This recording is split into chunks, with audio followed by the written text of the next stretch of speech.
மாசி கருவாடு சம்பல் எப்படி பண்ணுறதுன்னு பார்க்கலாம். பொடிச்ச மாசி கருவாடு எடுத்து வச்சுருக்கேன். பொடியாக நறுக்கிய சின்ன வெங்காயம், தேங்காய், காஞ்ச மிளகா, சீரகம், சோம்பு, 2 இனுக்கு கருவேப்பிலைங்க. இவ்வளோ தான் இதுக்கு தேவையானது. என்ன பண்ணலான்னு பார்க்கலாம் வாங்க. முதல்ல கடாயை வைங்க. கடாயை வச்சுட்டு எண்ணெயை ஊற்றுங்க.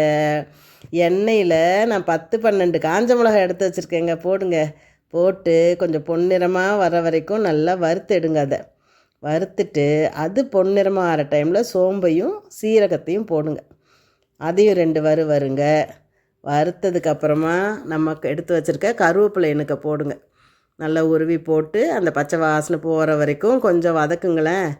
வதக்கிட்டு நம்ம எடுத்து வச்சுருக்கோம்ல உப்பு கொஞ்சமாக போடுங்க, போதும். ஏன்னா கருவாடுதால கொஞ்சம் உப்பு போட்டால் போதும்.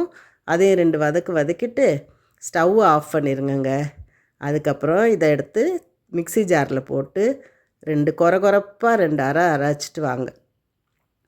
அதுக்கப்புறம் திருப்பி வானலியை வைங்க. எண்ணெயை ஊற்றுங்க. சின்ன வெங்காயத்தை போடுங்க. போட்டு நல்லா பொன்னிறமாக வதக்கி எடுங்க. அது நல்லா வதங்கினதுக்கப்புறம் நம்ம எடுத்து வச்சுருக்கிற மாசி கருவாட்டு பொடியை உள்ளே போடுங்க. அதுவும் நல்லா வறுத்து எடுங்க. நல்லா வதங்கினதுக்கப்புறம் நம்ம எடுத்து வச்ச காஞ்ச மிளகா, சீரகம், சோம்பு 3த்தையும் அரைச்சி வச்சுருக்கோம் இல்லையா, அதையும் போடுங்க. எல்லாத்தையும் சேர்த்து ஒன்றா கிண்டுங்க. நல்லா கிண்டி எடுத்ததுக்கப்புறமா நம்ம தேங்காய் பூ எடுத்து வச்சுருக்கோம் பார்த்திங்களா, அதை போடுங்க. இப்போ அதை 2 வதக்குங்க. ரொம்ப வதக்க வேண்டாம், லைட்டாக வதக்கினா போதும். சூப்பராக ரெடி ஆகிடுச்சு. அடுப்பில் சமைக்கும் போது அன்போடு சமைச்சா அமிர்தமாக இருக்குங்க.